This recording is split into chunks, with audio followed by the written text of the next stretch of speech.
I am not funding your lifestyle just because my mother loved you, I told my stepfather, and his spoon froze mid-clink against the coffee mug. That was the exact second he made me the villain. He called me ungrateful. He said family comes first. He said if I did not help, I could forget stepping inside what used to be my home. I am 26 years old, female, and last spring I buried my mother. In her will, she left me a trust for a good start in life. She left my stepfather, Victor, her husband of 8 years, the bungalow and a decent savings account. When I told him I was finally ready to buy a little starter place, he called her gift our money and asked for a loan to keep the house running. I said no. He went nuclear. Group texts, cousins, neighbors, pressure. Here is the truth in one line. Grief is not a payment plan.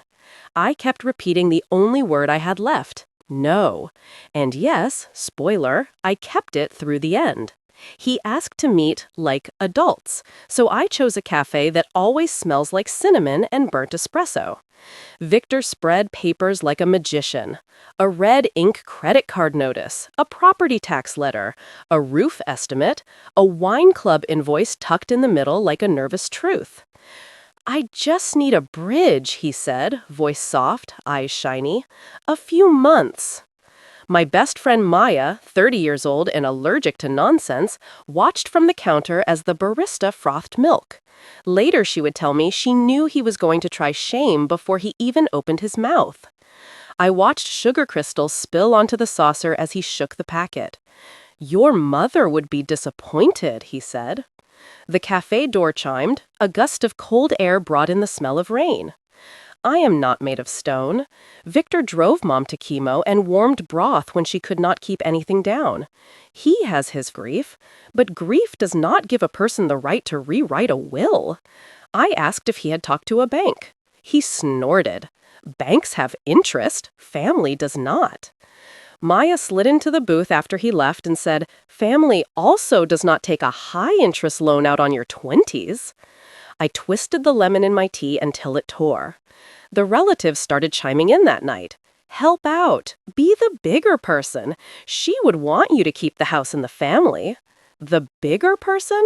My mother had already been the bigger person. She planned. She wrote. She made sure I would not start from zero. And still, my phone was a chorus of opinions attached to hands that would never pull out a wallet. No is a boundary, not a betrayal, I told Maya.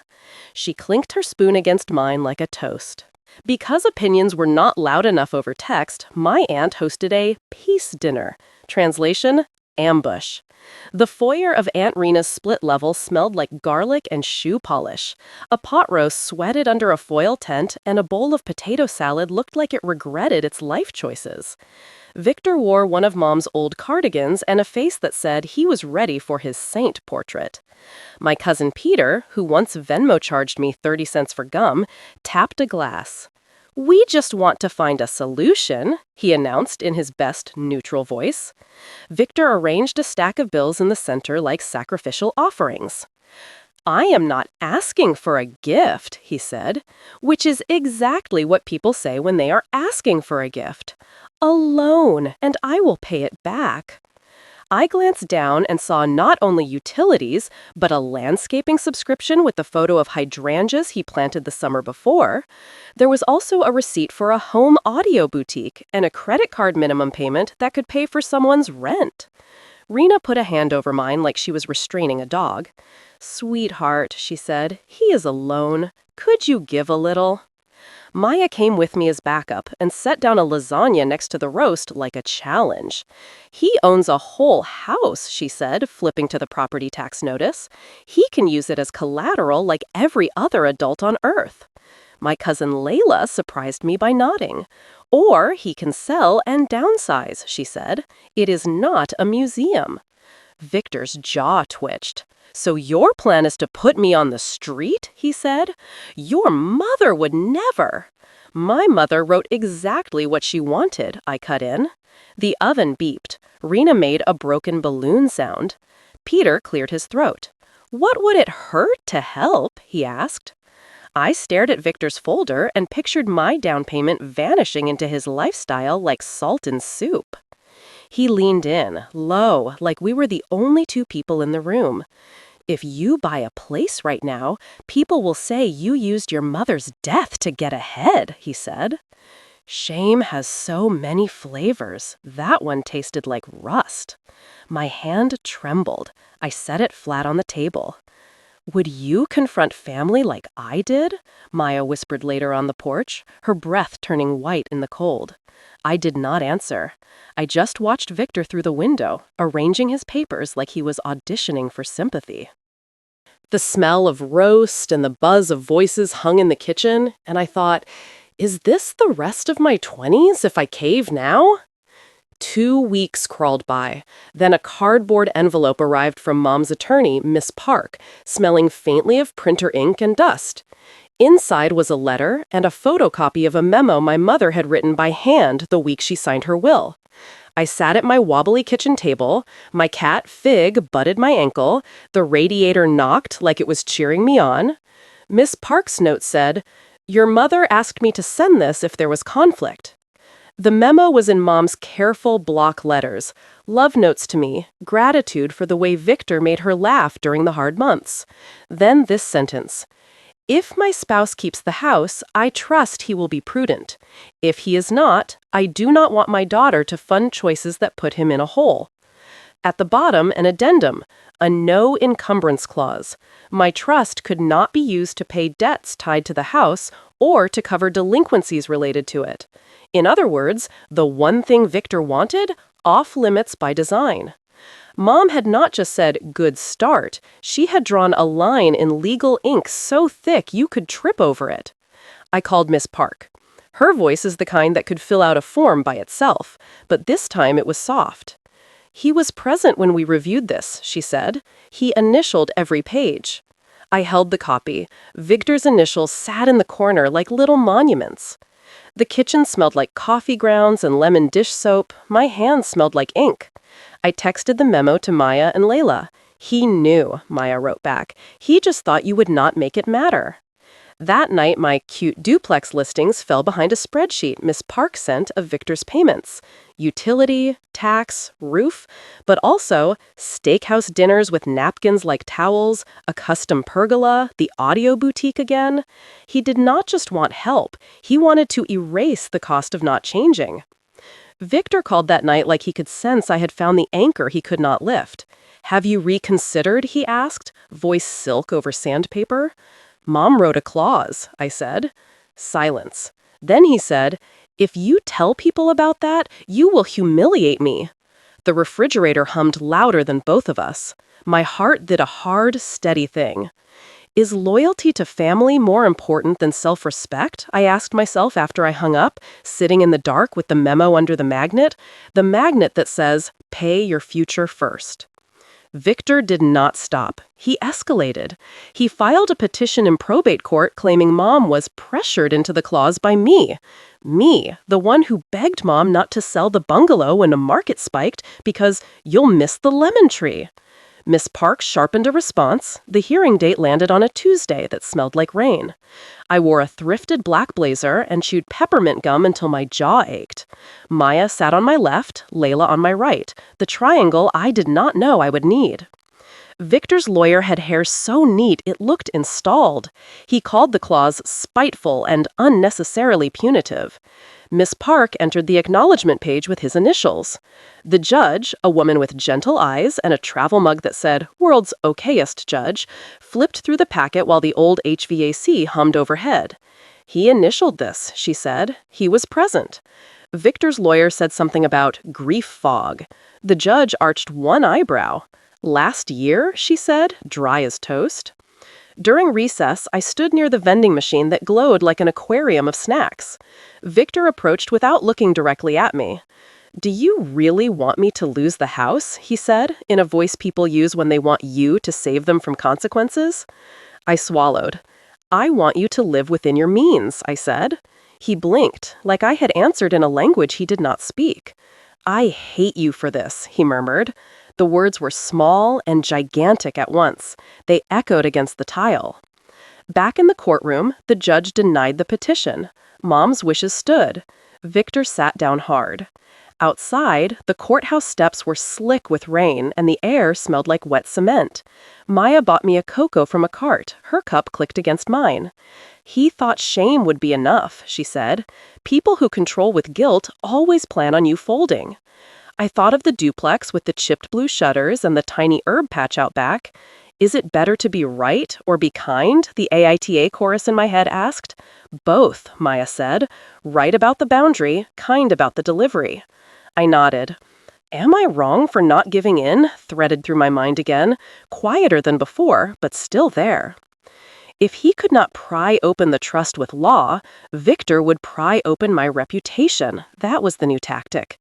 He told the neighbors I was abandoning family. The couple with the black and white doodle dogs stopped waving on morning walks. The lady from Mom's church cornered me by the peaches at the Sunday market and said, "Sometimes God asks us to sacrifice." I wanted to ask if God also asked for new pergolas. Instead, I smiled so hard my teeth squeaked. Rena left me long voice notes that began, "Your mother would," as if she were the executor of my mother's ghost. Layla, saint that she is, invited me for spaghetti. Her apartment always smells like garlic and old library books. She slid me a bowl and some red wine that tasted like cherries. "Your money is not his emergency fund," she said. Her girlfriend Noor, who speaks rarely and with surgical precision, twirled pasta and said, "Budget is a love language." We laughed too hard, the kind of laugh that shakes the dust off your bones. On my way home, I drove past the bungalow. Lights glowed warm behind the curtains. For a moment, I saw my mother's shape move across the room like a memory. Then I saw the pergola lattice in the backyard and the new speakers through the window, and the ache hardened into resolve. Victor left a voicemail the next morning. "If you want me to sell the house, I will," he said, melodrama at full volume. "I hope you are happy." I sat on my stoop with a bowl of yogurt and honey. The air smelled like fresh-cut grass and coffee from the cafe downstairs. I thought about the lemon tree Mom planted with me when I was 13, how we used to roll the lemons on the counter to coax out the juice. I thought about her memo. She had loved Victor. She had also loved me. Love and math are allowed to exist in the same sentence. I texted him, "If you sell, I will help you pack." 3 dots. Then, fine. That night, I put 3 sticky notes on my fridge in thick black marker. Where there's a will, there's a relative. Protect your future. Grief is not a payment plan. No is a boundary, not a betrayal. They felt like talismans. When I brushed my teeth, I repeated them like prayers. Packing day felt like a strange holiday. The house smelled like dust and ginger. We stacked boxes of cookbooks that still held a trace of paprika and old paper. Victor labeled a bin "garden," then stared at it like it had broken his heart. When he reached for Mom's vinyl, I said, "Those are mine," calmly, and he deflated a little, remembering the probate inventory with my initials next to the records. Neighbors wandered in and out, offering casseroles and opinions. The doodle dog couple actually apologized. "We heard things," the woman said, cheeks pink. "We should have asked you first." I shrugged. "Grief makes people loud," I said. Maya reorganized the kitchen like she was planning a heist. Noor wrapped glassware in yesterday's news and murmured, "He is not going to thank you." She was right. Victor carried past me a box of garden tools without meeting my eyes. During a break, we sat on the back steps. The November air tasted like pennies and smoke. Victor had found a cigarette from somewhere and lit it like it was a time machine to when he felt steadier. "Your mother wanted this to be ours," he said to the yard. "She wanted peace." I watched a neighbor's wind chime tangle in the breeze. "She wanted both of us to be okay," I said. "Us included me." He stared at the lemon tree we had planted together. "You won," he said finally. "Do you feel proud?" I thought about it. "I feel sad and relieved," I said. He nodded once. A surrender or a truce, I could not tell. The house sold in 30 days. Victor moved into a bright one-bedroom above a bakery that smells like sugar at 4 in the morning. I closed on my chipped blue duplex a month later. The first night, I ate takeout on the floor, garlicky noodles and a warm spring roll, while the radiators ticked like polite applause. I framed Mom's memo and hung it by the door. I watered an herb pot on the windowsill and whispered, "We did it," to no one and to her. Is walking away from family weakness or strength? I wrote in my journal, and then tucked the page behind the glass. The twist I did not expect came in the shape of a thank you note I did not deserve. Miss Park wrote, in her precise hand, "Your mother worried she was leaving you to police a grown man's budget. She wrote that clause to spare you that role."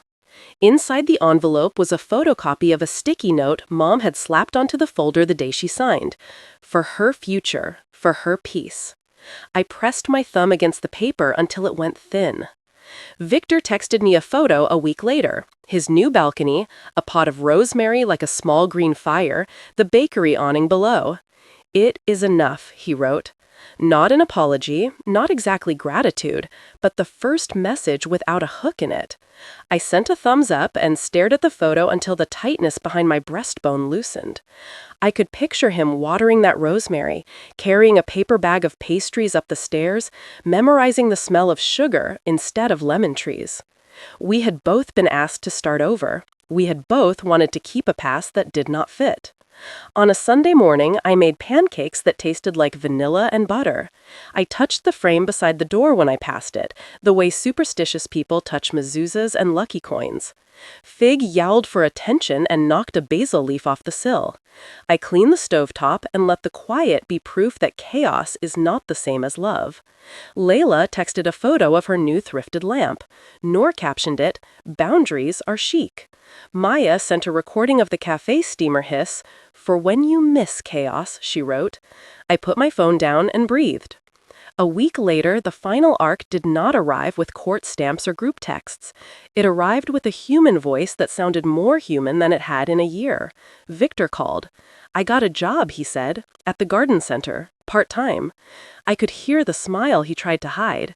"They gave me a discount on rosemary." I stopped on the sidewalk in front of the thrift store where I bought my blazer. The wind smelled like snow and bus diesel. "That sounds right for you," I said. It did. The mini resolution slid into place without fanfare. Victor adjusted. I planted herbs and chipped terracotta pots and painted my shutters a less tragic shade of blue. Then, on an unremarkable gray afternoon, Aunt Rena texted, "Brunch," with a heart. I replied, "Yes, but no money talk." She wrote back a single thumbs up. We fed each other eggs and gossip. No one mentioned loans or houses. My cousin Peter tried to Venmo request me for a latte as a joke, and Layla swatted his phone away. Noor, deadpan, said, "Budget is a love language." And even Rena laughed. It felt like family again, not a jury. I keep 3 one-liners on my fridge like gospel. Grief is not a payment plan. No is a boundary, not a betrayal. He did not want help, he wanted a reset. They are not poetry. They are the scaffolding that held me up when everyone else was trying to climb me like a ladder. And there is one more line I say quietly every time I lock my door at night and the hall smells like someone's dinner and wet umbrellas. "Thank you, Mom." Because the money bought a down payment. But the clause bought me something else, a way to love my future more than I fear being called cruel. And that is when I realized, love does not mean surrendering your life vest.